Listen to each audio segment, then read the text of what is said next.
Hey everyone, we'll be starting momentarily.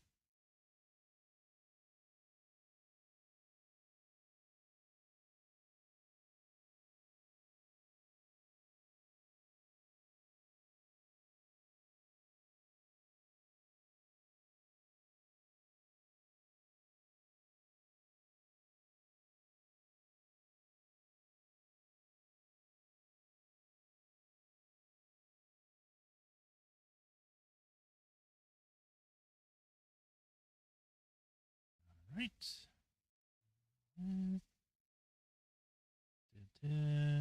Everything seems to be okay. Close these. Saved on there. Showing on there. Sounds picked up. We're good to go.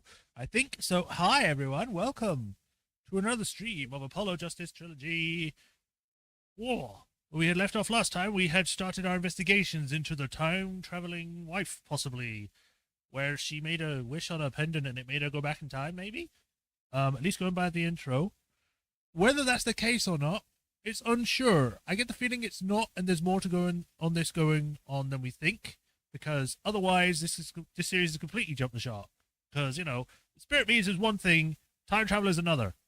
You can't just have time travel and not expect it to be a big thing. But yeah, we're going to be seeing how that goes. We had Larry show up after, 3 games without him in it. So, you know, that's something. And again, he draws a picture which has a pterodactyl in it. So, you know, that's fun. We also found Sephiroth, who was pretending to be a butler. And what else? The guy who is the fiancé doesn't seem that bothered that his soon-to-be wife is going to go to prison if she's found not guilty, and is obsessed with trying to change the past so then his sister's still alive because she was killed in a car accident. Car accidents seem to happen a lot in the Phoenix Wright series. Although to be fair, they do happen a lot in real life as well. So other than that, yeah. Everyone's being weird about the whole time travel thing. It's like, no, I didn't hear anything about that. I'm busy fiddling with this clock. But yeah, we're about to do the court case today, so buckle in and get prepared. Game. Let's see what we can get up to and what actually happens.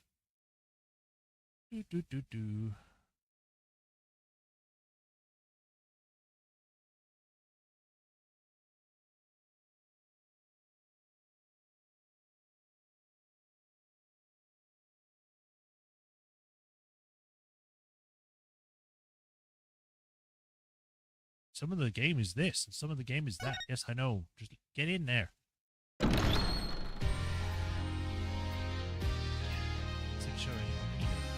Yes, so we picked up. Everything seems to be okay.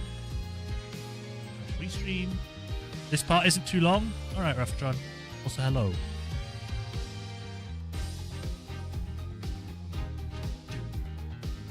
Yeah, shut up on that. We're good to go. Good game.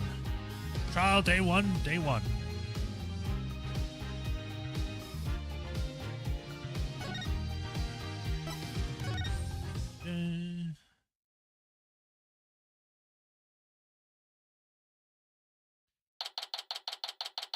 So nice to be back into the normal waiting rooms.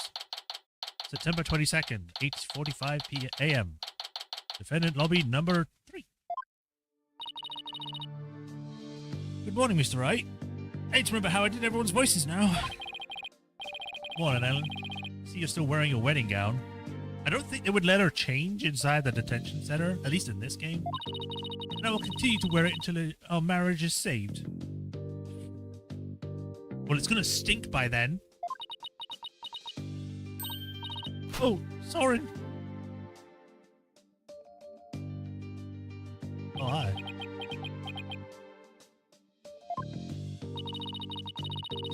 Do you think he came to see how she's holding up? Probably not. I bet he's come here for the necklace.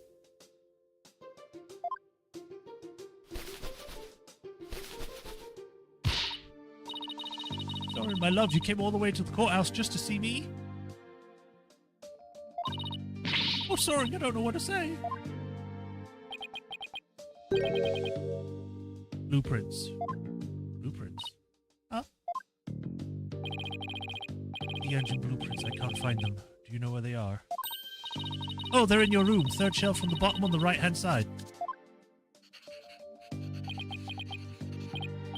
Ah, I see.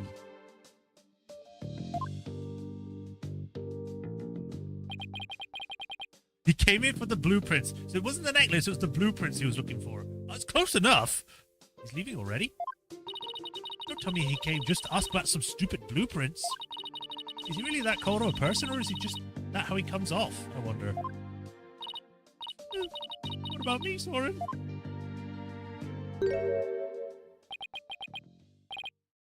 Ellen. He's back.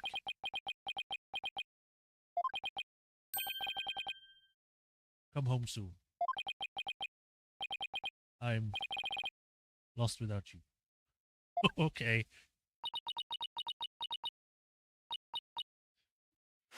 Sorry. Later.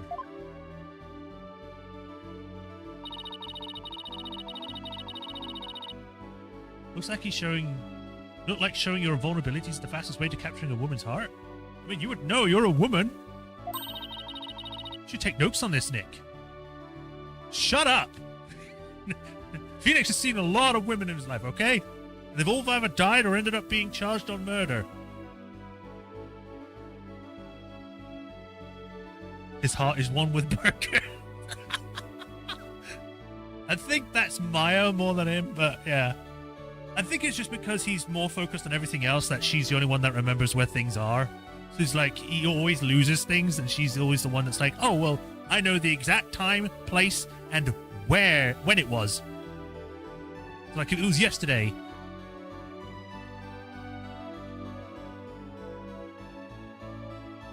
Ugh. Please leave me out of this. Anyway, it looks like Soren isn't big on words. But it's clear that he cares about Ellen. Even though he's not here for the actual trial. Knowing now, I actually feel kind of relieved.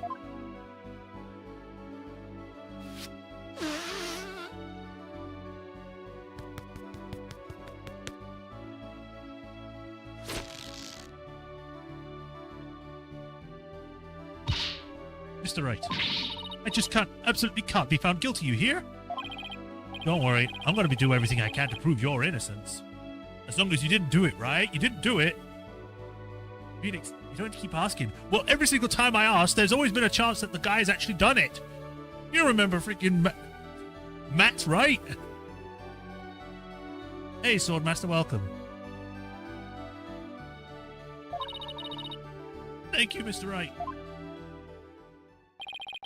The trial is about to start, sir. Edgeworth. Knowing him, he's not going to yield an inch. So I've just got to fight with everything I've got and save Ellen.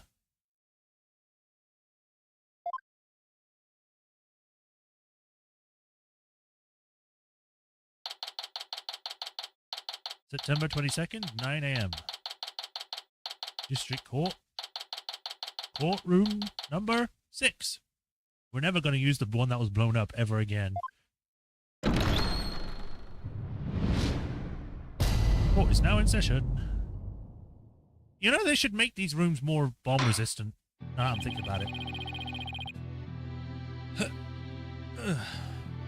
What happened in the last case? We changed an entire country. And we saved the day, as usual. Court is now in session for the trial of Ellen Wyatt. The defense is ready, Your Honor. The prosecution is ready for a while, Your Honor. Doesn't he wear glasses now? I guess he put contacts in for this. Seeing so many familiar faces gathered together like this, I feel as though I'm a grand reunion. Words hard. It makes me want to go out for dinner and a drink and reminisce with all of you. Oh, that sounds like a great idea. I was dying for a real burger the whole time I was away. We could make it a welcome back party for Maya. How about it, Edgeworth? I'm too busy. I have no intention of cavorting with my enemies. Jeez, okay. Now then, Your Honor, please let us start the trial at once. Oh, still not one for light-hearted banter, are you, Mr. Edgeworth? Jokes of good humor are beyond worthless in a court of law. Guess we'll just have to have the party with Adam, then. However, were it after the conclusion of this trial, I might consider joining you for a little welcome-back party. Of course you will.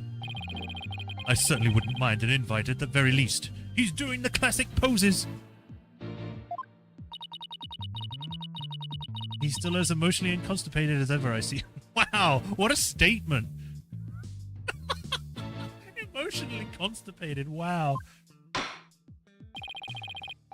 Now then, Mr. Edgeworth, if you could please go over the details for this case for us. The victim was Dumas Gloomsbury, a servant in the Sprocket household. He was in attendance at the wedding reception that occurred from 7 p.m. to 10. Mr. Gloomsbury apparently felt some animosity toward Ellen Watt, and so, a bit after the reception ended at 10 p.m., he assaulted Miss Watt with the intent to kill her. The defendant fought back and ended up killing Mr. Gloomsbury. In other words, it was justified self-defense, correct? If that's the case, the defendant might not be criminally responsible. That's right. Worst case scenario, I could go for self-defense to avoid the criminal charge. Wonder how Edgeworth plans to counter that, though. No, he murdered her! How dare you suppose such an easy option? Did Phoenix ever get together with anyone? No. Maya's still around, so hopefully at some point, but we got to keep it open, so then there's always going to be fanships. Otherwise, I get a feeling that if they did try to do that, people would be like, no, he should be with the other person. I'm not playing this game anymore. You know? The prosecution's first witness will make a view on the matter clear, Your Honor. Very well, bailiff, please bring in the first witness. Choose.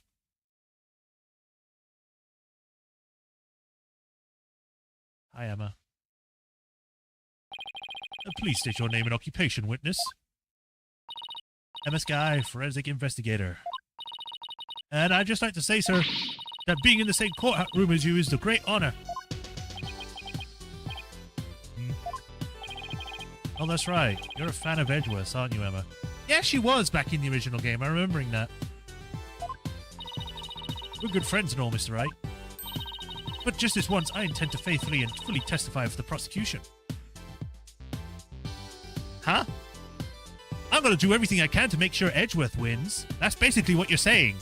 Even if it's not true.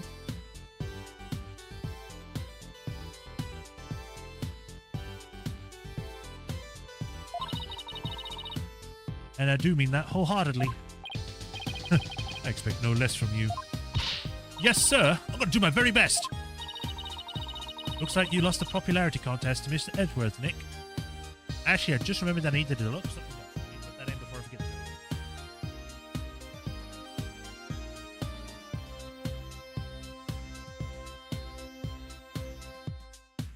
Okay. I really could care less. Besides, I'm sure you see who's the better lawyer once I win this trial. Yeah, maybe then you'll actually really care less. Now, Detective Sky, if you please.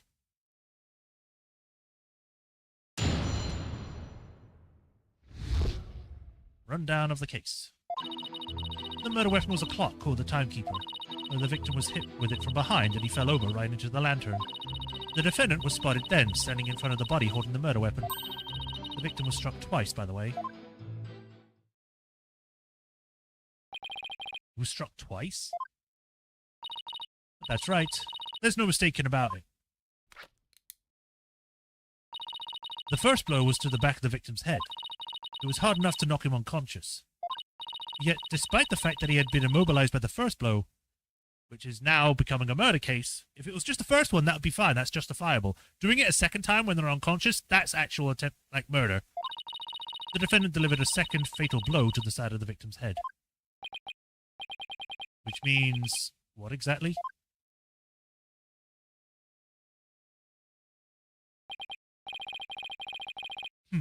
I figured it would go right over your head.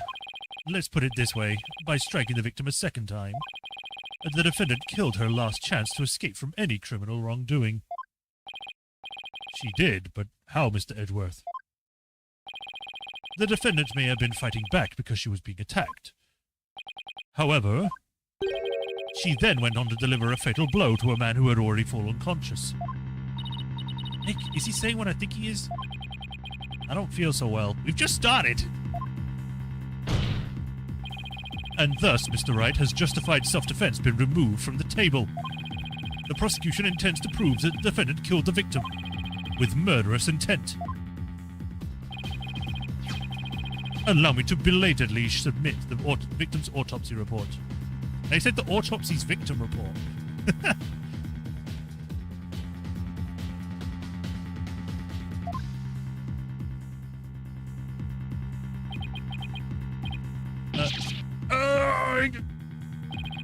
So that's why he was acting all smug. Well, more smug than usual. It's fine, right? It's not like we're going to complete self-defense anyway, right? Right, but now the judge has a negative impression of Ellen.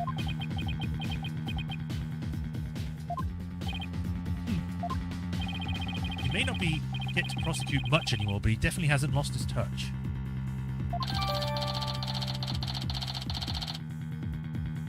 Bloomsbury head showed signs of being hit twice. The timekeeper was used as the murder weapon. Now then, Mr. Wright, you may begin a cross-examination. That's why it keeps getting updated. The autopsy report is the killer. I swear, if they do a thing again, I just had the thought, but if it's like, oh, you've got that autopsy report, but that one's outdated. I have the new one right here. You just gave me this, Edgeworth. Yeah, well, screw you, Phoenix. I win. I thought this was about winning with the truth. I don't care about that anymore. I want to beat you. I always lose.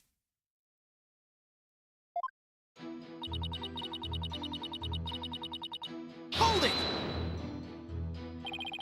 Are you completely sure the murder weapon was the timekeeper? Yes, completely. The shape of the injury on the victim's head matches up with the timekeeper. And it's definitely heavy enough to kill someone with. But would the defendant have been able to pick up and swing something so heavy? I tried it myself, and I was able to lift it up just fine. Maybe you're just freakishly strong. Excuse me, Mr. Wright? I'll have you know the people on the force know me as the dainty forensic investigator. Sorry, but really, you're hardly a delicate flower. Mr. Wright, this is a court of law. Save your antics for after the trial if you know how. Yes, sir. It won't happen again, sir. Moving on.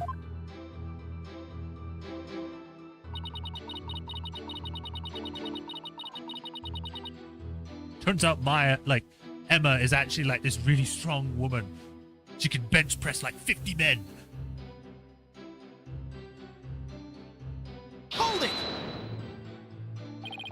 The defendant was fighting back against the victim, right? If so, wouldn't she have hit him from the front and not from behind? The victim must have tried to run once Miss Wyatt, or whatever, have started fighting back. That's probably what got... Her name is throwing me off, so I can't read! That's probably when he got hit from behind. I see. That's the blow to the back of his head. The defendant must have looked awfully scary when she was banishing that clock. I don't know about that. I don't think. Regardless of how scary Ellen looked, the victim was definitely hit from behind. May I go on? Yes, of course. Please do.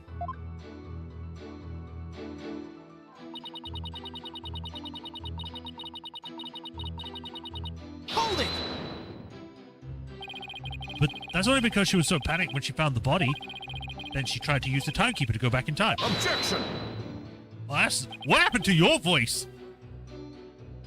You've got like that guy's voice, Buttersworth, whatever his name was from the first game, the overweight guy with the mustache. He's like,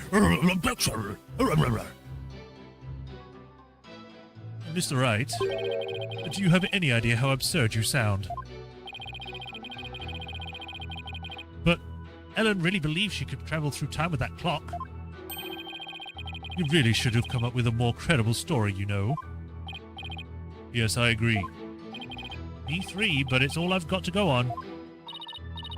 Anyway, under the circumstances, the only conclusion we could draw is that the defendant killed the victim. Rosberg, that was it, yeah!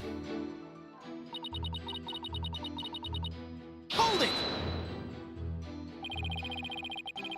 Miss Wyatt must have had a chance to escape when after she struck the victim the first time. So why would she stick around and hit him with such a heavy object again? Well, about that, allow me to explain. Why did she strike him again? Indeed, to finish off the victim, of course. This very act clearly shows she had every intention of killing Mr. Bloomsbury. No, I don't think he's dead. No. He's just disappeared from the games. But Miss Wyatt would never do such a thing like that. Then let's see some evidence that proves my theory. You're gonna stand there and take that from him, Nick? Can't refute his claim head on, so I'll have to approach it from a different angle. Well, it looks like we won't be going anywhere until we can refute Edgeworth's claim. It's so exciting, we haven't taken on Edgeworth in ages. You haven't been in court for years, so, you know. Yeah. Okay, Nick, let's go get him. No need to rush me, Maya. Alright, I'd better start by comparing Emma's testimony with the evidence we have. Look for any glaring inconsistencies.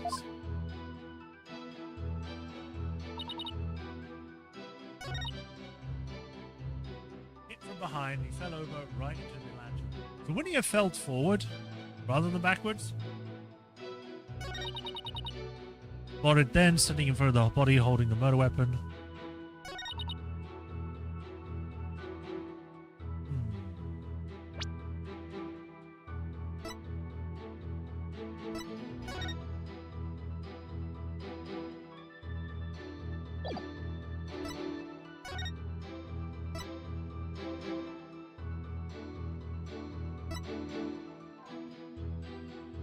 To make your dreams take a flight out of the ceremony out on the visitor decks, Rocket Aviation Majestic Pegamoo mascots will light up the happy couple from both sides.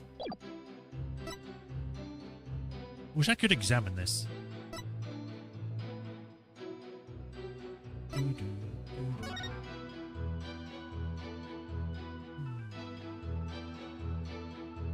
I wonder why there's blood on his hand.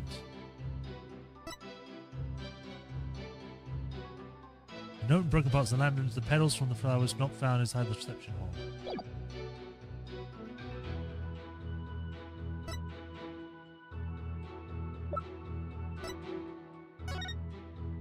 Well, that's not really helpful right now.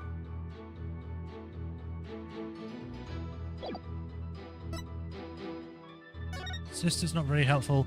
Oh! Pocket watch! I just noticed. She has the pocket watch that Sephiroth has.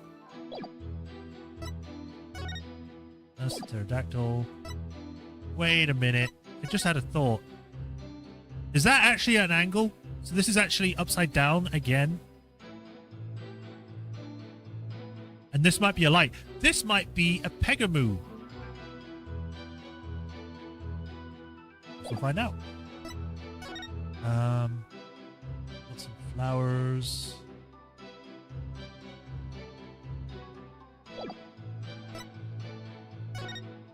Cerebral hemorrhaging from a strong blow to the head. One contusion was found on the back of the head and one on the side. The blows were caused by the same weapon.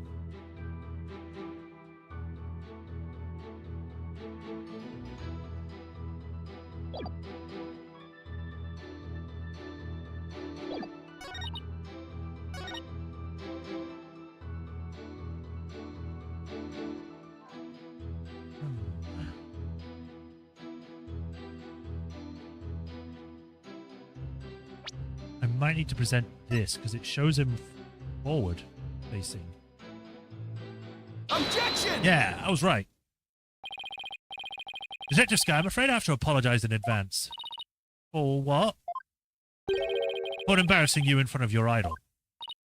What do you mean? If you take a look at this photo of the crime scene,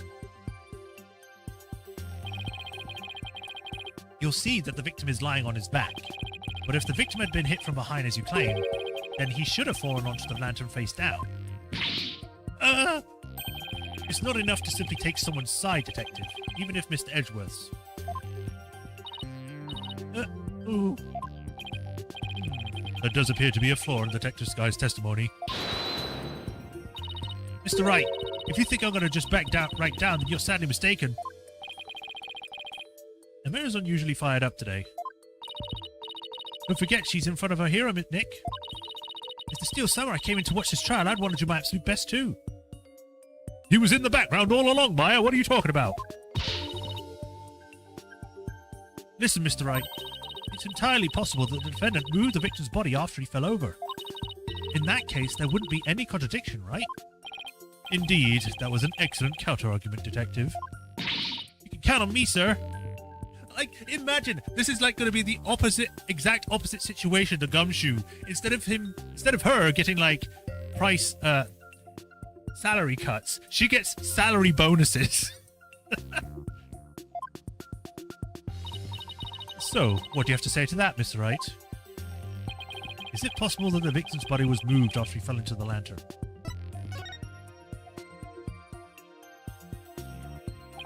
Sorry, Detective, but there's no way the victim's body was moved after his death. Oh, really? And what makes you so sure?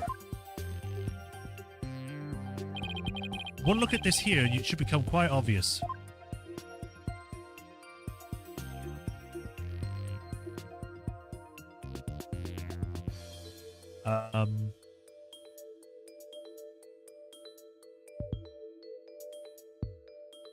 The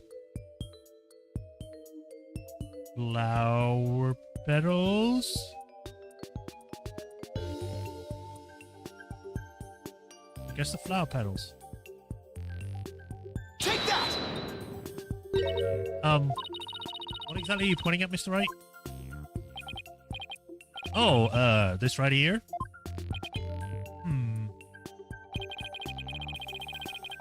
What are you trying to communicate is not obvious at all, Mr. Wright. This penalty should make my feelings on the matter pretty obvious, even to you. The only thing that's obvious right now is the pain in my attorney's badge. You have feelings in there? The letter. Take that!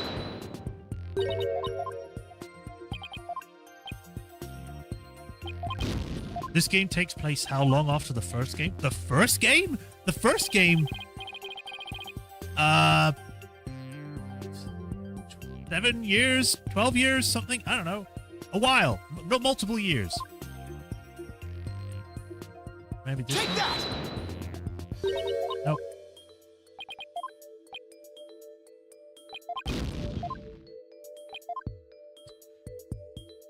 I think he means in-universe. But yeah. 2016 to 2028. Yeah, that's about right. Handprint. Take that!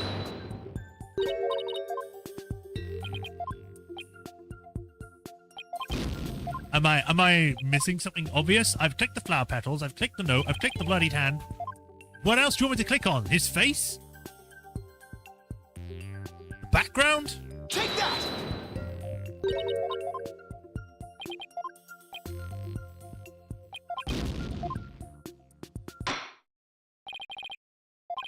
So you don't need to further prolong this trial. The defense case is insufficient to overturn.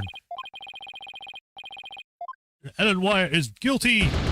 Die right now! Bang, bang, bang, bang.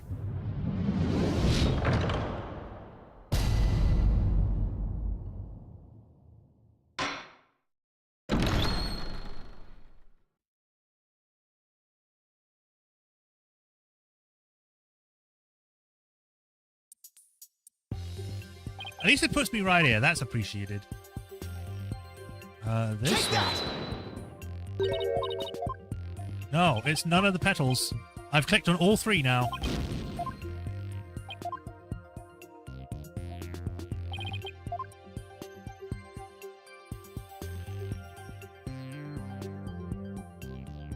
The debris? Take that!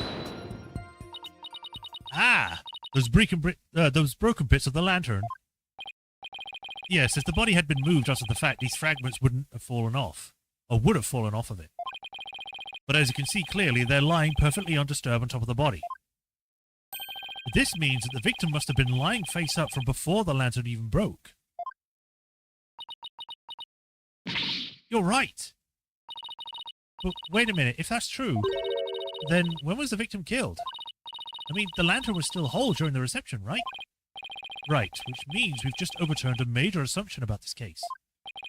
If the victim was already dead before the lantern was even broken, then the body must have been inside the lantern since before the reception started. In other words, the defense asserts that the victim was killed before the wedding reception.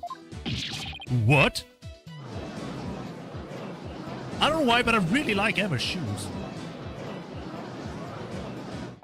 I don't think that she looks good in them. In short,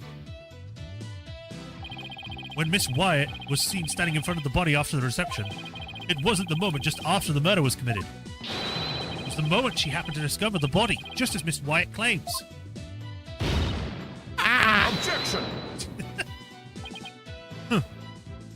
Emma is just hot. Yeah, Rafashon said that. It was me.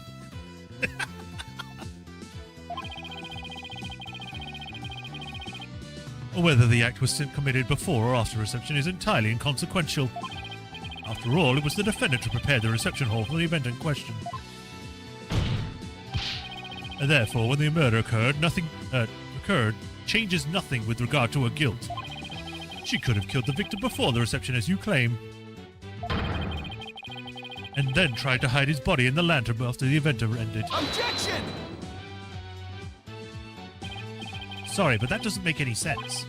I mean, where would the body have been where would the body have been hidden during the reception in your scenario? Even you have to admit, Mr. Edgeworth, that this has opened up a new possibility. Do explain, Mr. Wright. Well, if Miss Wyatt didn't commit the crime in the reception hall, then that means someone, somewhere, put the victim's body into the lantern. I suppose that makes sense. A dead body couldn't have been put in itself in there. Exactly, Your Honor. In other words, if the murder actually occurred before the reception, it opens up the possibility that the defendant didn't do it. The defendant didn't commit this murder. Objection! Oh, for heaven's sake. Even if the murder was committed before the reception, that alone doesn't erase suspicion against the defendant.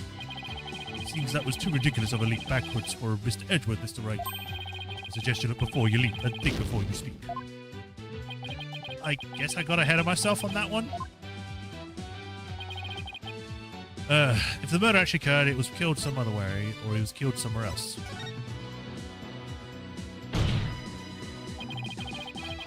If the body was hidden inside the lantern, then it's possible that the body was moved along with it somewhere else. Oh, you're right. You can run that mouth of yours all you want. But do you have any evidence to support what's coming out of it, Mr. Wright? Of course I do. I think the answer lies in that piece of evidence and in something that was left at the crime scene that will point us to where the victim was really killed. I ran out of breath there. Very well, Mr. Wright, in that case. What proves that the lantern and the body were moved from somewhere else? This one? Take that! I might be too ahead of myself here. This proves the murder took place somewhere other than the reception hall. I'm afraid I can't say you haven't followed. That piece of evidence won't help you make your point, Nick. It's another pointless piece of evidence from a senseless attorney. Hey! Fine, so this piece wasn't convincing enough. Then there must be something else that would be easier for the judge to understand. I guess this one. Take that! The photo of the victim again? Yes.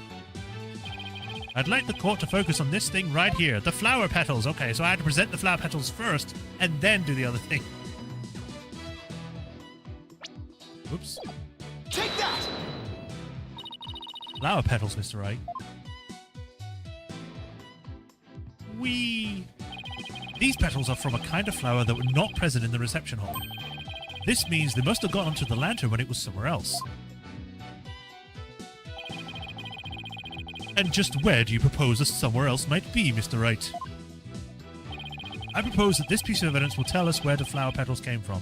Okay, now I can present the other one. Take that! Please take a good look at the flowers in this picture of the hold. Notice how their petals are of the same shape as the petals of the crime scene photo? Yes, they do look to be the same kind of flower. Objection! I miss the old voice actor. Is that really all you've got? A flower is a flower is a flower. Eh? They're all the same. I would hardly call what you presented compelling evidence. I'm afraid I couldn't disagree with you more, Mr. Edgeworth. I gave a flower of this type to my lovely wife once we were young. So I can assure you that this is very meaningful and compelling evidence indeed. The soundness of my judgment in this matter is backed by nothing less than pure love. Wow.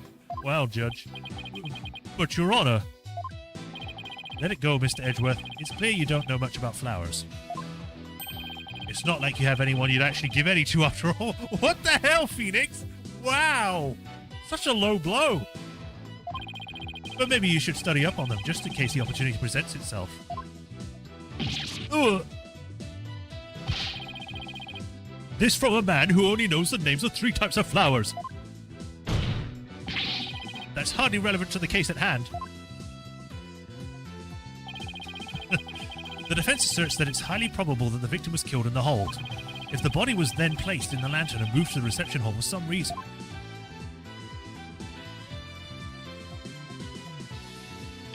It would completely destroy the prosecution's case. Do you mean the body was... Yes, the victim's body was... inside the lantern during the entire beautiful wedding reception, while the defendant and her betrothed were celebrating their love. What? Well, that's more of a what?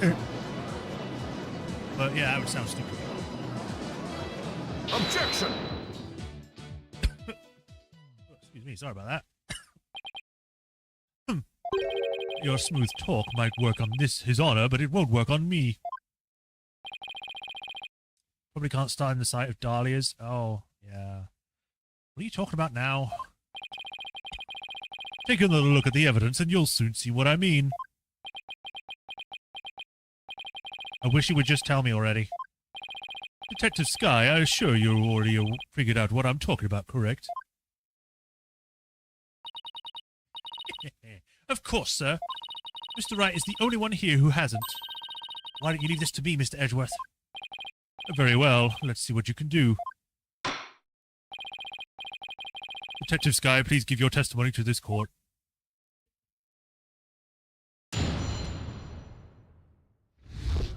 If he was killed in the hold, that means that when she was attacked, she wasn't actually attacked, or the victim could not have been killed before the reception. The autopsy report states the estimated time of death was after the reception. And that estimated time of death is correct. There's no way it could be wrong. I mean, the estimated time of death is the estimated. It's what you get on generalizations. They're not ironclad, no, this is the exact time and nothing can be wrong about it. Like, certain factors can change things. If they were kept in a cold environment, you can delay the time of their decay. So they could be like, oh, well, this guy died, I don't know, 4 minutes ago. But he was frozen, so actually it was 4 years ago. You know, there's a lot of factors.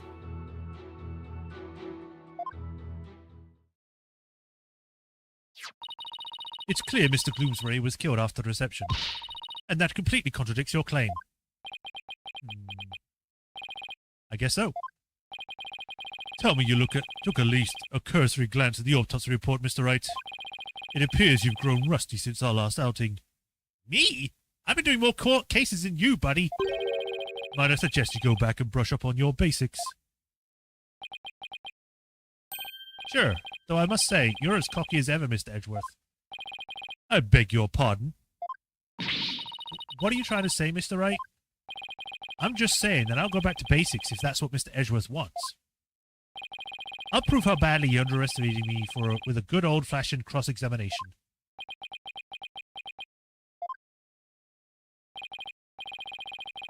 Very well, let's put your money where your mouth is, Mr. Wright. I have money? For change? The prosecution rebuttal. I still can't believe I've only got 2 hit points left. Hold it! You sound pretty certain. You must have some solid grounds to make the claim, right? Of course I do. And you're going to be real silly when I show you what they are. Ready? Feast your eyes on this piece of paper.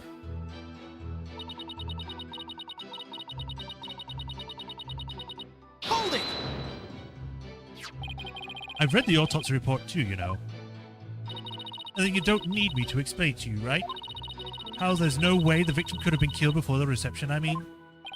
Detective Sky, I think you've overlooked something big. I have? Why don't you take another look at the evidence? But I've already looked at all the evidence. And quite carefully too, I have, you know. Detective Sky, do not be taken in by his verbal antics. He is simply bluffing as always. Right, sir.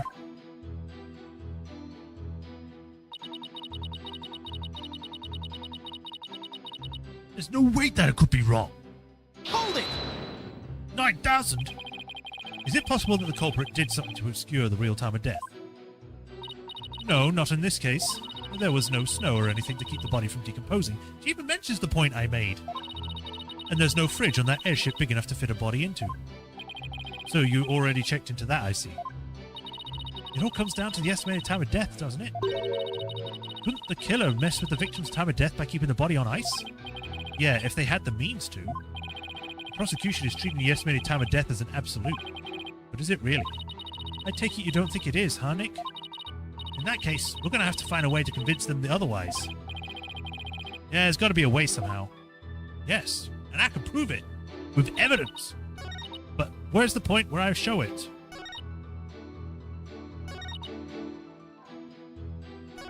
There's no way it could be wrong.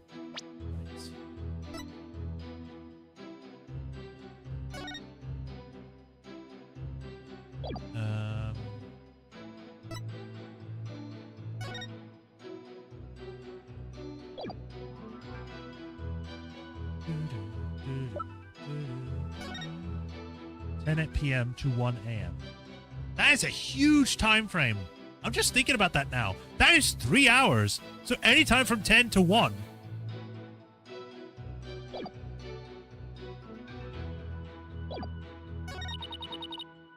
Estimated time of death was after the reception. When did the reception happen?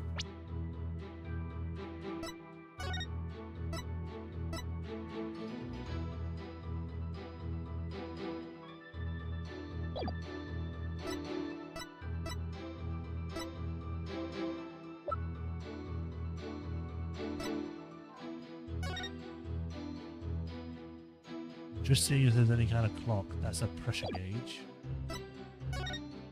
That's not important.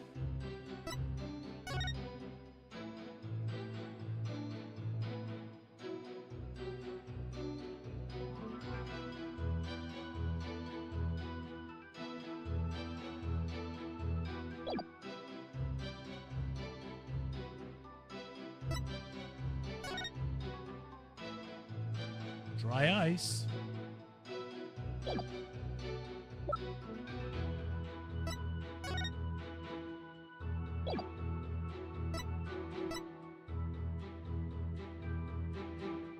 Not the timekeeper, it's a clock.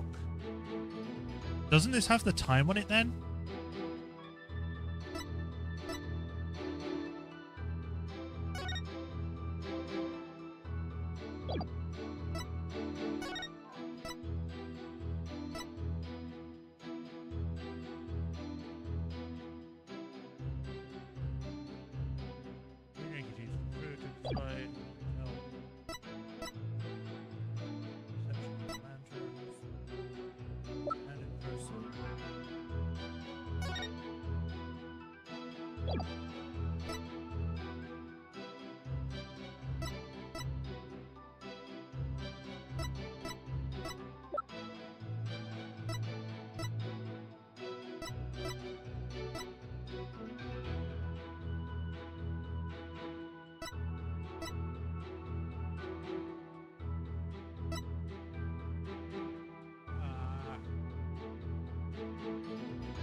Objection! Yeah, I know it's wrong.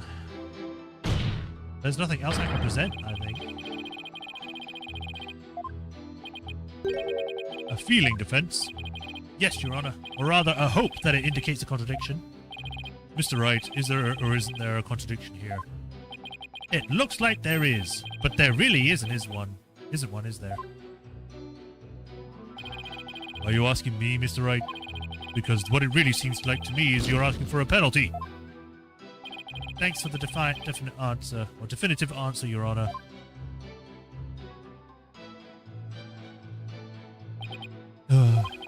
With a lawyer like you, Mr. Wright, even I feel bad for the defendant. Well, you don't have to feel bad for long. I'll get it right next time. You'll see.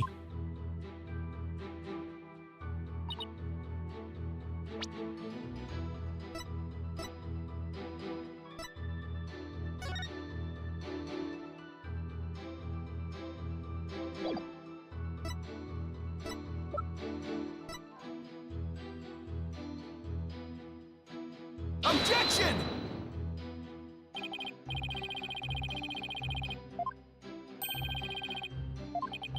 This is the piece of evidence that says it all. Will it start saying something anytime soon, Mr. Wright?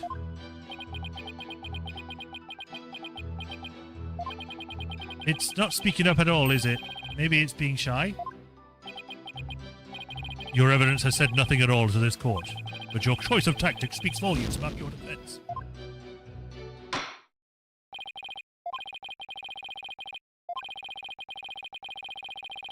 The defense's... I read that as the defense's case is insufferable. Guilty. Now give me all my delicious HP back.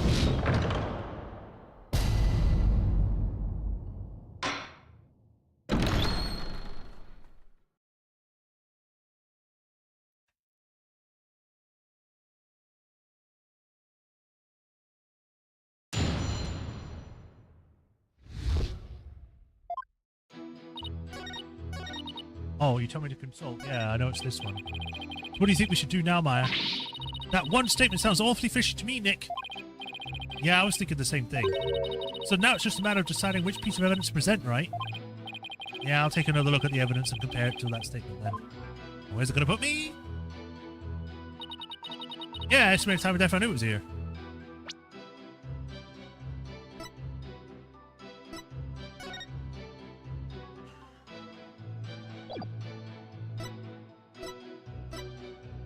So I presented this, and I presented autopsy. I'm trying to see if there's a clock here.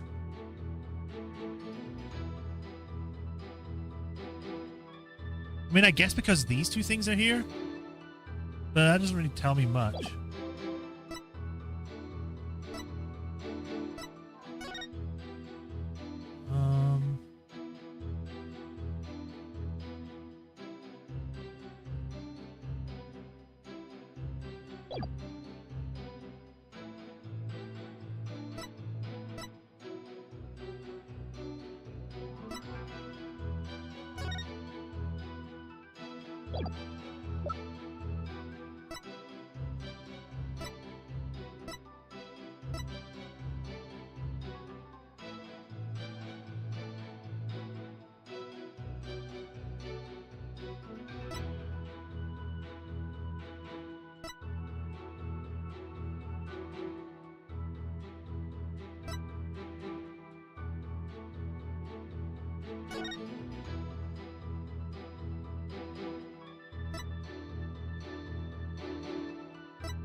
This says the ceremony would have been out on the Vista deck, but the ceremony was inside here.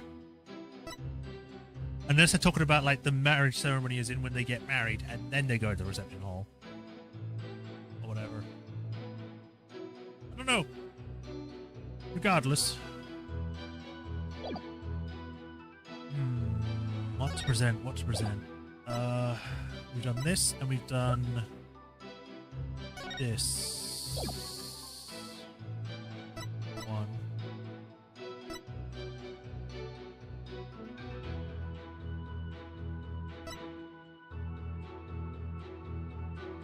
Objection!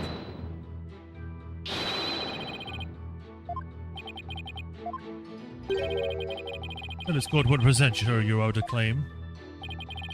Well, of course, I'm 100, well, 90, wait, maybe 80-ish? Would you accept 50%? It's showing new ones each time.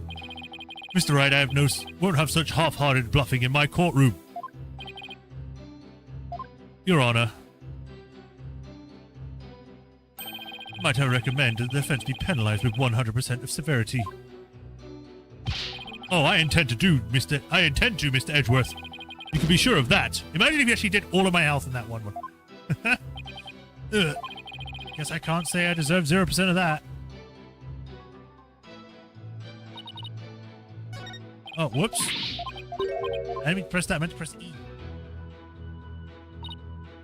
Imagine if there was an achievement for not using any of the console options. Objection!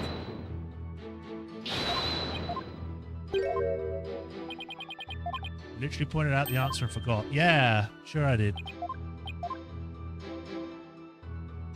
We'll soon see if I find it again, and I'm like, oh yeah.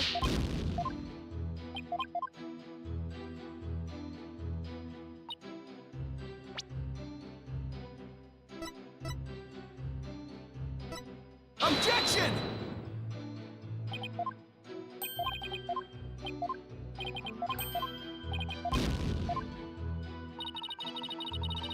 Even I knew that was a very smart move, Nick. I don't know why that one wasn't skipped. Objection!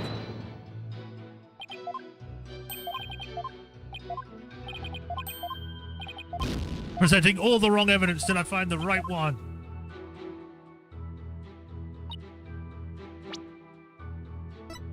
Objection! This is literally a trial and error thing until I get the right one, because I don't know.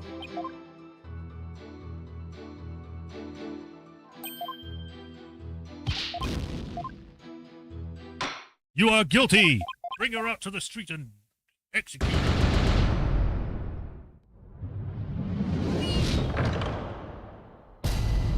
I think this is the most times I've been failing at these.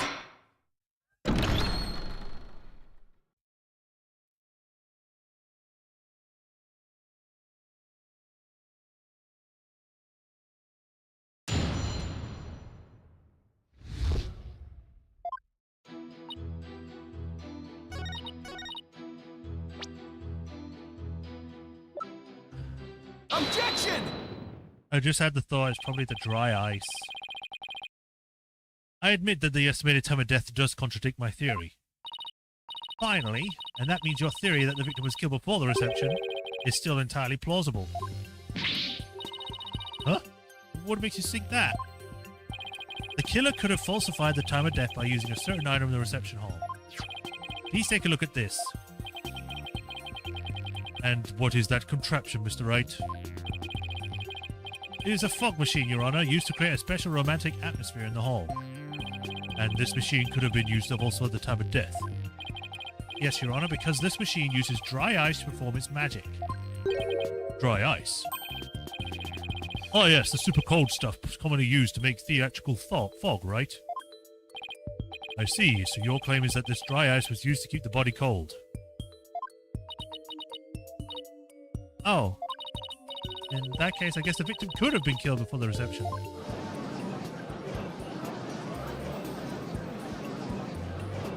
Objection! Order in this court. Well, Mr. Edgeworth, what do you have to say about the development? That the victim was killed in the hall before the victim's wedding reception. The prosecution acknowledges the possibility of this claim. Now we're getting somewhere. The prosecution would also like to thank you, Mr. Wright. Huh? For what? I didn't know how a certain piece of evidence fit into this case. But now, thanks to you, I do. What piece of evidence? To get into the hold, one needs a keycard like this one. And here we have a record of those who enter the hold with such keycards. Bloomsbury, Pierce Nitchety, Ellen Wyatt. The times aren't specific, but these are the last 3 entries on the day of the murder. Well, we know Ellen didn't have her card, so...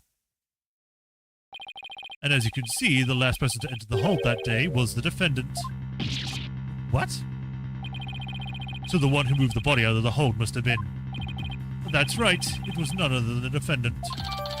Hold entry record added to the court record. Hey Nick, take a look at this entry record. There are a couple of other names on here besides Ellen's. Hey, you're right. According to the entry record, Mr. Edgeworth, Pierce Nitchety had also gone into the hold. Isn't it possible that he could have been the culprit? Objection! Sorry, but Mr. Nitchety was escorting a few of the guests at the time. I'm sure they would have been happy to testify to that fact if you'd like. Think of me cocky all you'd like, Mr. Wright, but my confidence is rarely misplaced. Now then, it's probably safe to assume that after killing the victim in the hold, the defendant moved his body in the hold in order to dispose of it discreetly. What do you mean by discreetly? The defendant volunteered to take care of the reception cleanup personally. And that means she would have had the chance to dispose of everything in any way she wanted, including taking the lantern off the airship without raising suspicion. Don't tell me you didn't know about Miss Wyatt volunteering for cleanup duty, Mr. Wright. No, I was told. Oh, my last task as a servant of this rocket household, I offered to take on the preparations and clean up the reception banquet. I see.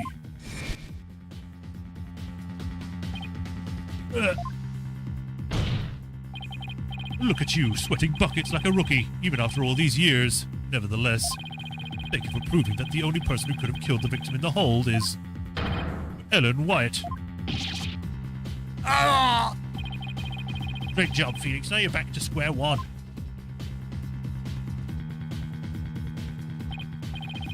Perhaps you should ask Miss Sykes for some help in reviewing Defense for Dummies.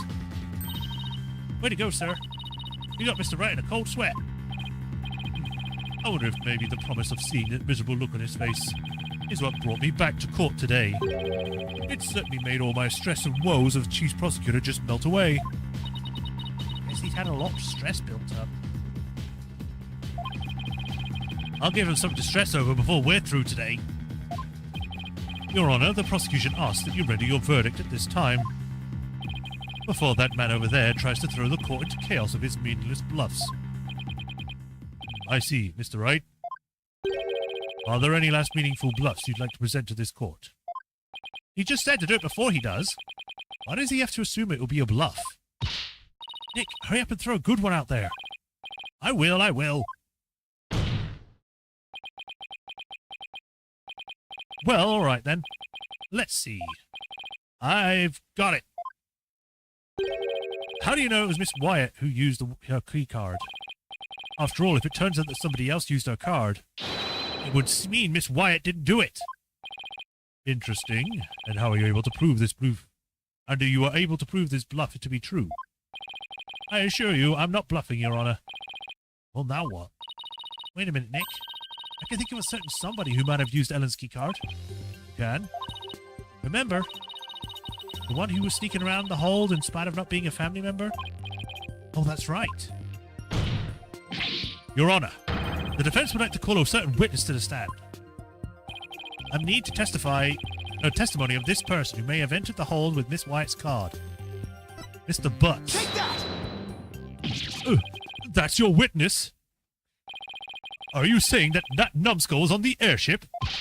He never breathed a word about that to me. That's not surprising because Mr. Nitchety told him to keep quiet about it. But Mr. Butts himself admitted it to me. He claimed to have found a way to sneak into the Flying Chapel's hold to see Miss Wyatt. This photo he took and gave to me is proof. Then was it he who moved the lantern with the body inside the reception hall? You know as well as I that with him anything is possible. And this one possibility we should definitely look into. I can't believe this. What in the world is he doing mixed up in this? The moment you come back to court, Edgeworth, Larry is back as well. This is your fault. Your presence just brings Larry out. Come on, Mr. Edgeworth. Remember what we've been saying since elementary school? When something smells, it's usually the butts. Exactly. Ugh, that Larry, you'll pay for this. Well, if you want to extract your payment now, he's right up there in the gallery. Yikes. Bailiff sees the witness before he makes a run for it. No! Why does this stuff always happen to me? Sorry, Larry, but you brought this on yourself. Let us break for a 15-minute recess. I'll ask that both sides prepare for the next witness testimony during this time. Larry. September 22nd. District Court. Defendant.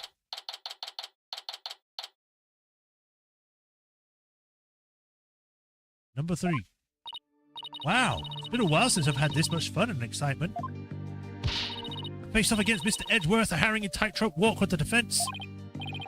Phew, I'm exhausted already. Boss. Oh, hi, Athena. I'm here for moral support. Athena, are you all done practicing for Trucy's magic show? Well, to be perfectly honest, I sort of ran away. But that's because she was putting my life in danger, I tell you. I see. I think I'll have to have a one-on-one with her. You're probably athletic and fit, Athena, so Trucy probably thinks she can run you ragged.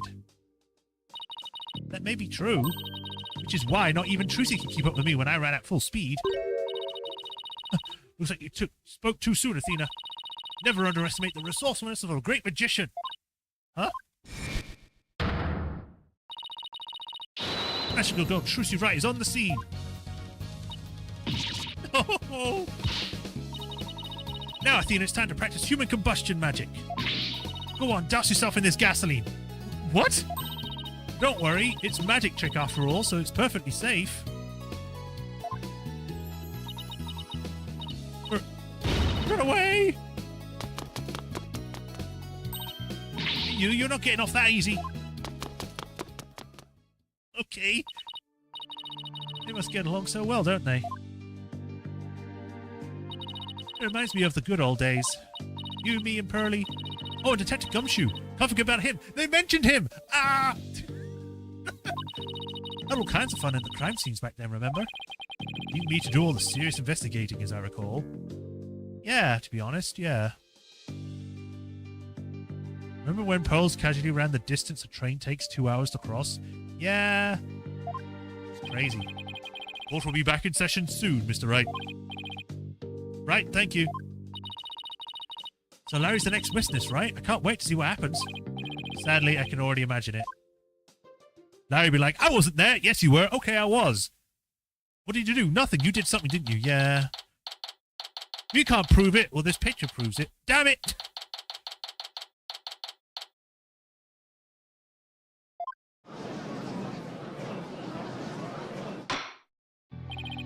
Court will now reconvene. How is Trucy related to Phoenix? Oh, he's his adopted daughter. Nick, Edgy! The two of you are going to hang me out to dry, aren't you? No, not the both of us. Just Mr. Wright. Nick, how could you? I don't really think he did it, of course, but I've got to use whatever leads I can. Mr. Butts, there's a possibility you moved the lantern that had the dead body in it. So if you want to clear yourself of any suspicion, all you have to do is testify.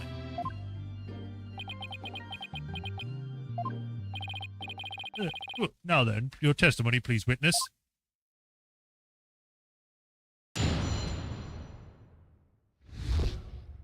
Nick is a jerk-face.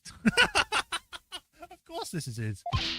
Nick, you big fat stinking jerk. How could you doubt your best bud? We've been knowing each other since elementary school. Well, get this, pal. Our friendship's over.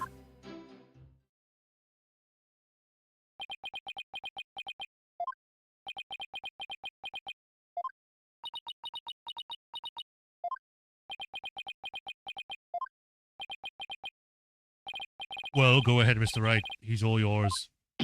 Why me? You're the one who called him to the stand, so he's your responsibility. Thanks, old chum. Can't have you show me a little respect, even a shred? You may cross-examine the witness, Mr. Wright. I would if there was any testimony to cross-examine.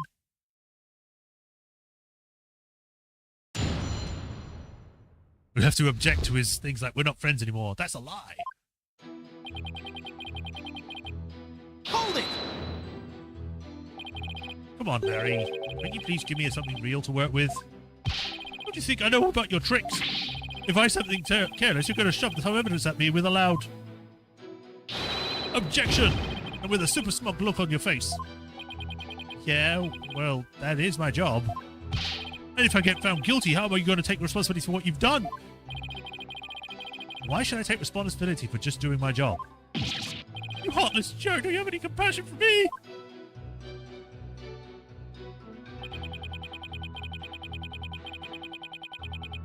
Hold it! I'm sorry, Mr. Butts, but if it wasn't Miss Wyatt that entered the hold with his card, it's kind of funny that he's not saying his name. He's just saying Mr. Butts, which I think in the past he hasn't used. He's always used Larry, even in court. He's distancing himself from a suspect. Then you're the most likely suspect. Nick, are you seriously down in the innocence of your old childhood friend? Well, technically, yes. But it isn't personal, I assure you. Ooh, a true friend would believe in me no matter what. Don't you see my tears? Don't they mean anything to you? Nick! Nick! You don't really think you can cry your way out of this, do you? Okay, fine. In that case...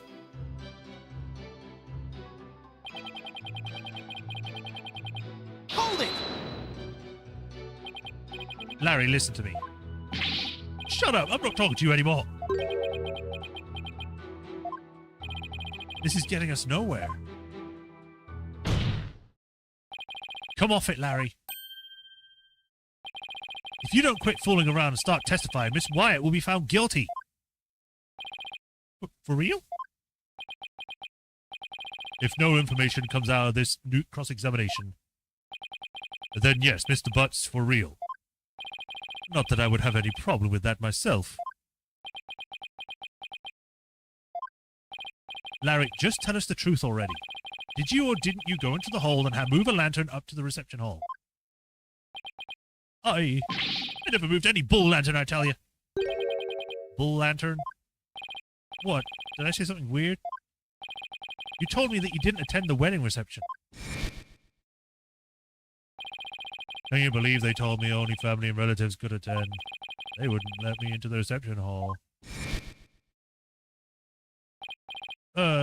Yeah, so what? Then that's odd. No one in this courtroom ever mentioned the sex of the lantern that was moved. So how could you know it was a bull lantern? You didn't have to actually go to the reception to know that. Anyone could tell there were two pegables by looking at the Flying Chapel's pamphlet. All I can tell right now is that there's a strong scent of bull in the air in here. I was going to say that, but the game said it for me, so, you know, he's full of it. Please add that last statement to your testimony, Mr. Butts. Anyone could tell that there were two pegables by looking at the Flying Chapel's pamphlet. Well, looking at the pamphlet... Pegamoo. Pegamoo. Objection! I want you to take a look at this, Mr. Butts. Because, unfortunately for you, the pamphlet clearly shows a pega cow and a pegabull in their example diagram of the reception hall. Huh? But on that day, instead of putting a pega cow and pegabull out for the bride and groom, there were two male pegabulls on display. Yet somehow you knew that there were two pegabulls in the reception hall that day. There's only one way you could know something like that, Larry. It was you who moved the pegable to the reception hall, wasn't it? Ah! No. Larry, you didn't. Mr. Butts, did you move the lantern containing the victim's body to the reception hall? That's what it looks like. What?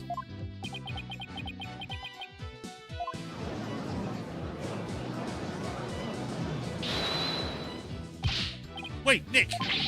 You don't think I'm the murderer, do you? Maybe Mr. Bloomsbury were fighting over Miss Wyatt and you ended up killing him? Maya, not you too! No, I did sneak into the reception, but that's just as far as it went. You know me, I wouldn't hurt a fly. You knock into the reception? Yeah, sure, but some of the sprocket men caught and locked me up into one of the cabins. It was pretty awful, actually. But that's when I made the drawing of that pterodactyl I showed you, Nick. Ixnay on the aerodactyl, Parry. Parry? Larry? Mr. Wright, not even you would take this fuss that far, would you? We are talking about Larry. What do I do? Do I accuse Larry of being the true culprit? No, of course not. No, you're right, Mr. Edgeworth. Mr. Butts didn't have any reason to kill Mr. Bloomsbury. He might have had an imaginary reason to kill Soren Sprocket, sure, but not Mr. Bloomsbury. After all, he did steal Mr. Sprocket's bride and try to elope with her. Just because I tried to steal somebody's bride doesn't make me a murderer. I almost hit my headset off my head. Whoops. I believe you, Larry, and I don't think you'd killed anybody either. You would never do anything like that.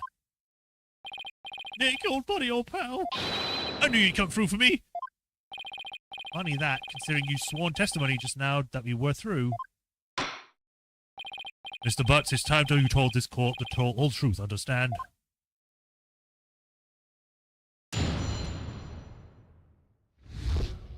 Moving the lantern. It's just like Nick said, I'm the one who moved the lantern.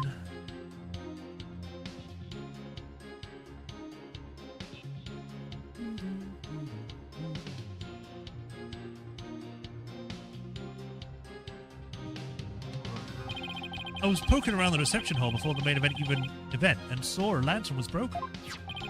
There was a note on there that said, exchange with the one in the hold. Ellen. So I decided to do Ellie a favor. Oh. So you switched the lanterns before the reception, did you? And then that means the victim really was killed before the reception. Broken lantern updated. Larry wheeled it from the hall to reception hall before the reception began.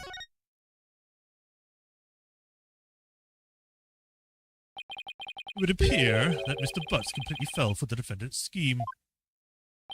Scheme? What scheme? This note for the defendant, exchange with the one in the hold, Ellen. Mr. Butts moved the lantern with the body in it to reception hall because of this note, and thus he has become a suspect in Mr. Bloomsbury murder. Ooh, that second lantern did feel pretty heavy, but I never would have thought there was a dead body in it. What was a note like that doing on a lantern in the first place? You got it all wrong, Mr. Edgeworth. I left that note for myself. It was simply a reminder because I can be very forgetful. Objection! What a sorry excuse, Mr. Wyatt. Or Miss Wyatt. The prosecution contends that this note shows one facet of the defendant's murderous plan. And you, Mr. Butts, you're played right into Mr. Wyatt's hand. Why am I saying Mr.? No way, Edgy, I don't believe it. Objection! Do you still really believe Miss Wyatt to be the culprit, Mr. Edgeworth? Of course, my stance on the matter remains unchanged. If you think I'm wrong, then prove it with your cross-examination. Gladly. Very well, Mr. Edgeworth, your cross-examination... I'm still speaking like Edgeworth.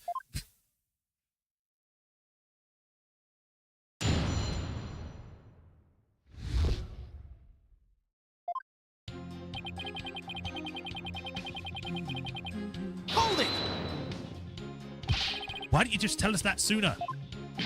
Because I knew you guys were suspicious of me, that's why. We're suspicious of you now because you tried to hide it. My thoughts exactly. Well, now I've told you. Happy? So how about letting me go? No, not yet. We need you to stick around to sort a few things out. Fine.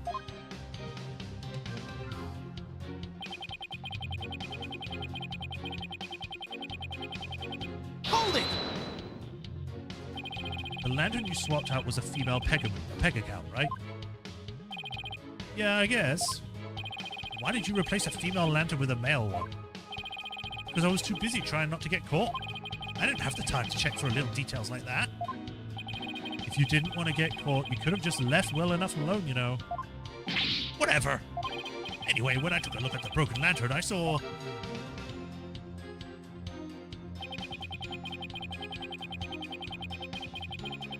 Hold it! That note wasn't addressed to you, was it? Well, I guess not, but how could I let my dear, sweet Ellie do all the hard physical labor on her own? It's precisely the thought process that constantly gets you into trouble, Larry. Besides, it was my big chance to show her how much I cared about her.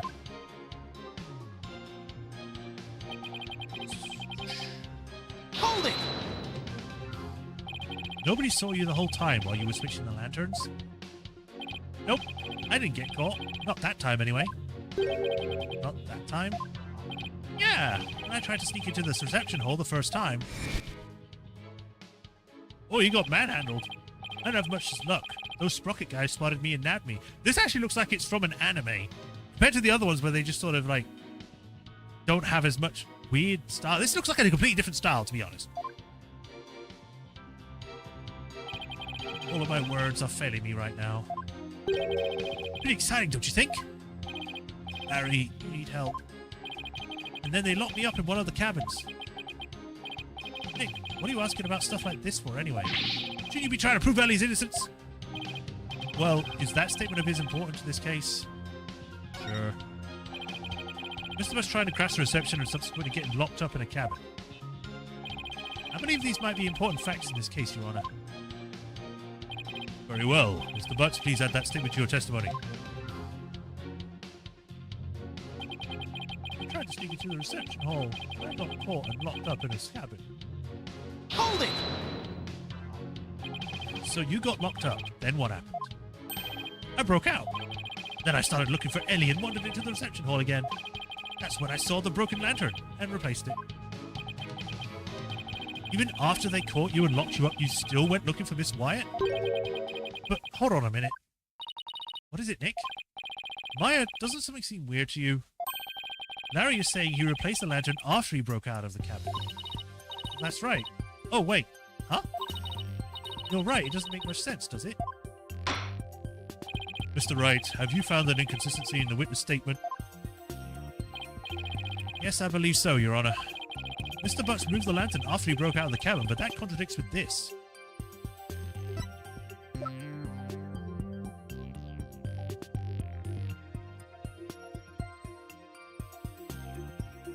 Would it be this?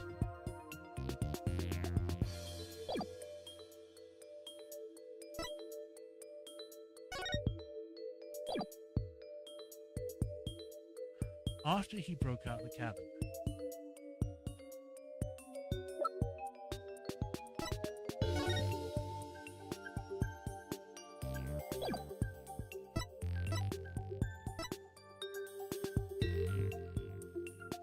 Yeah, because this would have to be before.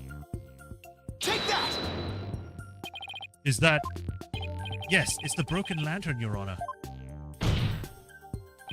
Mr. Butts, what were you saying? What you're saying doesn't make any sense at all. What? Why not? You swapped the lanterns before the reception began, right? Yeah.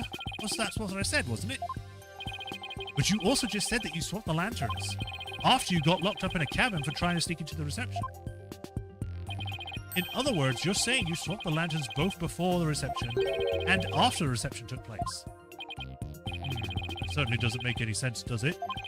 Mr. Butts, did you swap the lanterns before or after the reception? Which was it, before or after? There's a world of difference between the two. Well, Mr. Butts, I guess I can't expect guys like you to understand. In a nutshell, it was both before and after the reception. What? I tried to sneak into the first reception and got locked up. The first reception? Uh-oh, I don't know where this is going.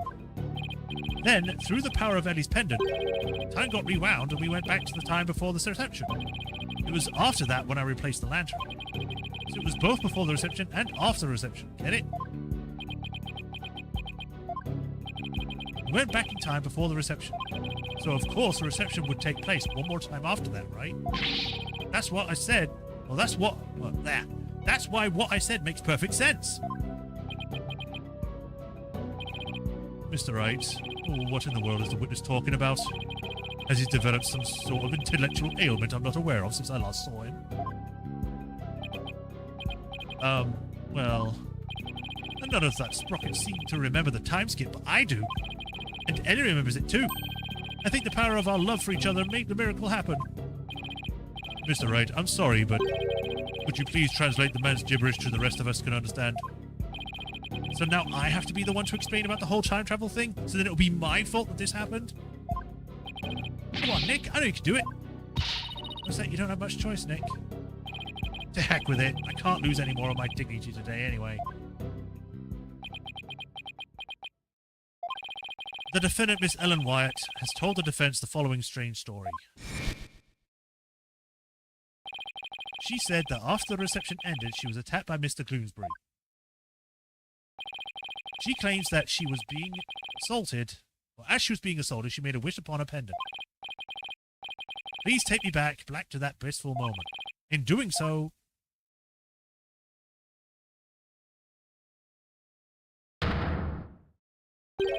Time apparently rewound itself to just before the reception began.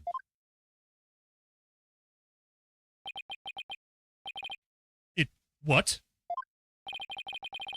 I know it's hard to believe, but think about it this way. Through the power of the pendant, both Ellen and Wyatt and Larry Butts experienced time travel. What? Isn't the defense loony? This guy sounds like he's half mad. Objection! What absolute rubbish.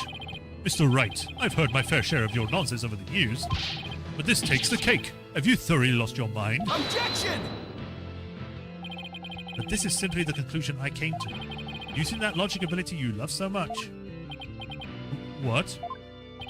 The truth of the matter is, the future president of Sprocket Aviation, Soren Sprocket, has been researching time machines. So what if a time machine had already been successfully created? No. You're supposed to be going, I don't believe in it, but this is what everyone else is doing, so I'm just going to present it as evidence. This is fact that he's doing this. And what if that's one of Sprocket's Aviation's top secret inventions? A time machine.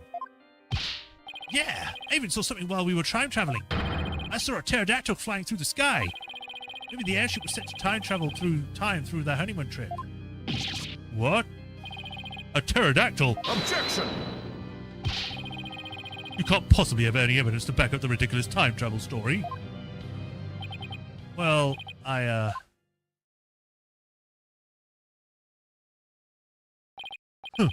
I thought. In any case, I now have the evidence to prove that you're no more intelligent than Larry. Not so fast now, Edgy. I'm not the same old Larry you used to know. Oh? You want evidence? I've got your evidence right here. This is a photo I secretly took at the first reception. What? What?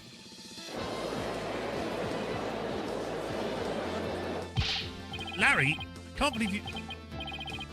Well, anyway, good job. If we compare the photos of the first and second receptions and can find a difference, then we'll be able to prove that the reception was held twice. We knew it was we knew it was held twice. They even said the second reception, because you have multiple receptions to practice for the wedding. Whatever. Do you really think that such a difference exists? Yes, Your Honor. Just need some time to find it for you. This is preposterous. Very well. Please show the court what difference then.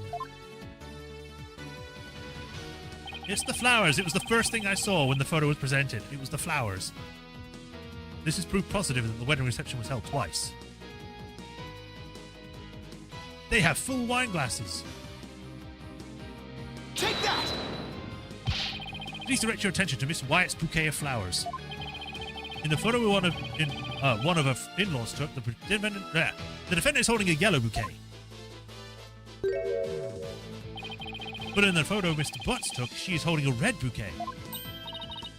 You're right. That's impossible. What does that mean? It means the defendant really did experience two wedding receptions. And she did that when she traveled back through time. I can't believe we're actually going with this, but sure. Yes, it's called the time traveling.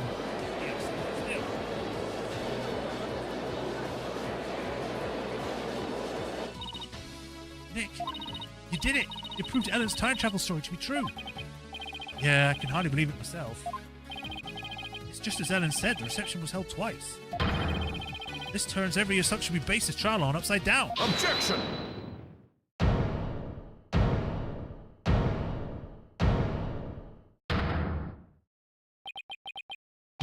I refuse to accept such a ludicrous argument.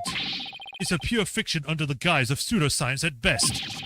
There is simply no such thing as time travel. I know it's hard, but you can't suspend your disbelief for 1 nanosecond, Edgeworth. I bet sci-fi movies push all your buttons the wrong way, don't they, Mr. Edgeworth? I can totally picture you yelling, "That never happened," every 5 seconds at the screen. Maybe you should stay away from movies dates together. Altogether. That's neither here nor there. This is real life we're talking about. But the proof is clearly shown in the photographs. That's right, Mr. Edgeworth, no matter how... Objection! Fine, I'll entertain your absurd delusion, if only to demolish it before your very eyes. What? Let's start with this then, shall we? There is one thing your time travel theory fails to explain. And that is the memories of the other guests there. The defendant and Larry remember the reception occurring twice, but no member of the Sprocket family has even mentioned such a thing. That's because the time machine is classified... Objection! I'm not done, your bird brain. Bird brain? As I was saying, if the entire family had been sworn to secrecy, then why hadn't they sworn the woman who was marrying into the family to secrecy too? That's a good point. Because they want to blame it all on her, so then she says all this crazy stuff, people are like, oh, she's crazy. Honestly, all it takes is a little common sense, Mr. Wright. Even still, how do we know that trip through the time didn't really occur? There is proof in the photos that it did, and besides, if time travel doesn't exist, well, I'd be a little disappointed, frankly. I was hoping to go back to the days of my youth. You mustn't allow yourself to be taken in by Mr. White's whimsical tales, Your Honor. I've read about it in various literature, you see. And they all say that time travel is just not logically feasible. Ugh. Maybe our argument was just a little too nonsensical, Nick? Well, in that case, why don't we put common sense to the test? Excuse me? The wedding reception was held twice. The photos are proof of that.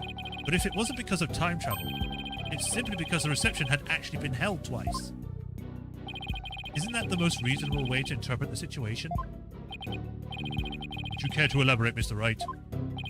If time travel doesn't exist, there's only one way to make sense of what happened. Somebody must have orchestrated this strange phenomenon, and that somebody is... the gods!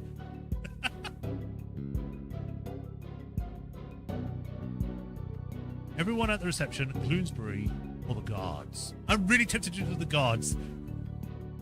Screw it, we got enough. Such a mysterious phenomenon could only have been caused by the gods themselves. I suppose the gods would be able to rewind time. Or make the wedding reception happen twice, wouldn't they? Indeed they would, Your Honor. In that case, Mr. Wright, please bring these gods here to testify before this court. Maya, do you think you could... Not a chance! On behalf of the gods who can't be here today, please have some divine punishment! I knew it was reaching that one. Guess I'd better come up with something more grounded next time. Gloomsbury, I guess. Mr. Gloomsbury! Huh? And how exactly did a dead man orchestrate such an event? And more importantly, why? Well, it was to make it look like Mr. Sprocket had been successful in his research. What are you asking me for? Besides, none of the other people interviewed thought that he had succeeded in accomplishing time travel. Your Honor, could we rewind time by just a teeny bit? Sorry, but no. I'd better rethink this quick before I lose any more time, too. Yeah, everyone at the reception. What if all of the guests at the reception conspired together to hold the reception twice and keep quiet about it? What? And for what purpose would they conspire to do such a thing? Well, they don't like Ellen.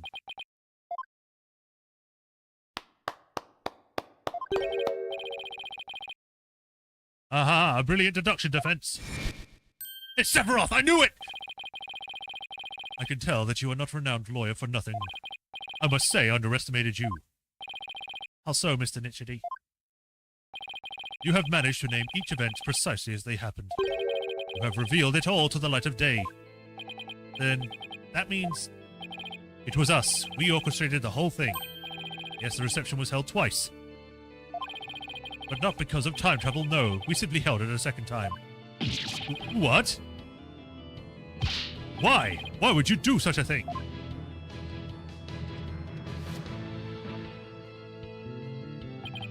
To make it as though the murder Miss Ellen committed never happened. Master Soren figured that if Miss Ellen, who'd killed Gloomsbury after the first reception, experienced the reception one more time, she would think it was all a dream. It was he who ordered to make it happen. However, only a few, myself included, knew of Miss Ellen's crime. Are you saying most of the guests attended 2 receptions without knowing why? Indeed, they needed no reason. Master Soren told them to do it, and they did it. That is the Sprocket way. Then who hid the body in the lantern? We did, but we did not anticipate the petals finding their way in, nor the actions of Mr. Butts. And that's how you intended to cover the whole situation up? There is just one more thing everyone here is wrong. The real scene of the murder was not the hold, it was the Vista deck. What? Then Miss Wyatt's recollection of the events must be correct. I admit we tried to cover this incident up, but the fact that Miss Ellen killed Gloomsbury is undeniable. This is quite a turn of events.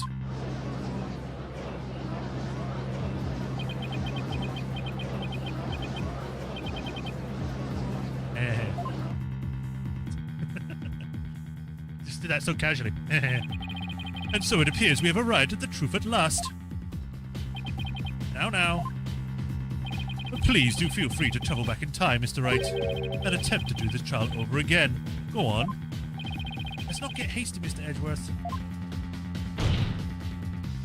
Well, I bet you can't do it. I bet I can't either. Your Honor, we'll have to hold a separate trial for the cover-up conspiracy later. But as far as this case goes, I believe we are ready for your ruling. Objection! Just before the defense lost the consciousness during her attack, she says she saw someone strike the victim. It's possible that this third party is the dual culprit. I bring that up, you're bringing this up, which means this is going to be, immediately shot down. Objection! You still want us to believe the defendant's words? Perhaps you've lost more than your touch during your time abroad. Yes, we should. It's called giving evidence. Oh, let's not hear the defense's claims at all. In the past we used to do that, but now, no. This third-person nonsense is nothing but rubbish, and you know it. Objection! But by the same token, how can we trust those who conspired to lie and fool this court of law? For all we know, they might still be hiding something. You never know when to quit, do you? Now, calm down, both of you. In any case, there isn't enough trustworthy information yet for me to render a verdict. I suggest we continue the trial after both sides have investigated the matter further.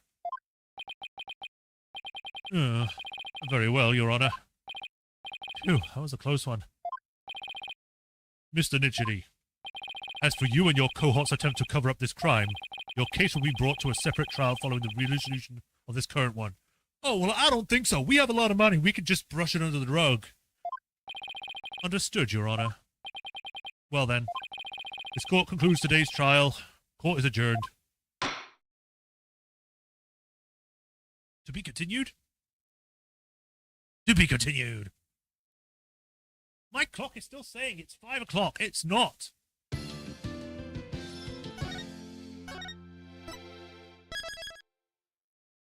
Save complete. Let's save again. And there we go. Day 1 trial done.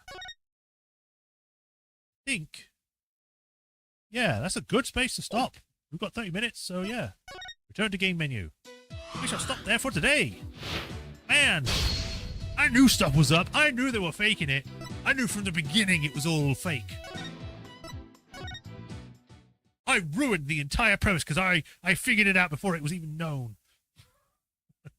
Because yes, while spirit mediums and ghosts already is like, you know, it's part of the universe, time travel is a step too far in my opinion. It's way too out there. Spirit mediums and stuff like that, perfectly fine. It's been proven, it's been shown and all that. Having it in a DLC case about time travel, no. That's more of a main game kind of thing where you have to do that kind of stuff. But yeah, this is where we'll stop for today. We shall pick this up on next week, Tuesday. Tomorrow I'll be back with Bioshock Infinite, so look forward to that, y'all. Turn in for that if you want to watch that. But yeah, I hope everyone enjoyed today's stream. As usual, if you have not already, like, follow, subscribe. They do help a lot because YouTube is like craving those likes, so then they push your video forward. But yeah, like, follow, subscribe to that bell notification so you know when I next stream. And if you want to help support me directly, there's links to Patreon and tips. They do help a lot. And if you do become a patron, you get your name added to the Patreon list here, where I give you a shout out at the end of the stream, like I do with the Swordmaster 37 and Khu'rain. I thank you for the cute support, and I greatly appreciate you. And we disprove time travel and make everyone sad. But yeah, thanks for joining. Have a nice rest of the day, everyone, and I'll see you either tomorrow or next week. Until then, have a good one. Bye. Bye, Refatron. Bye, Swordmaster. See ya.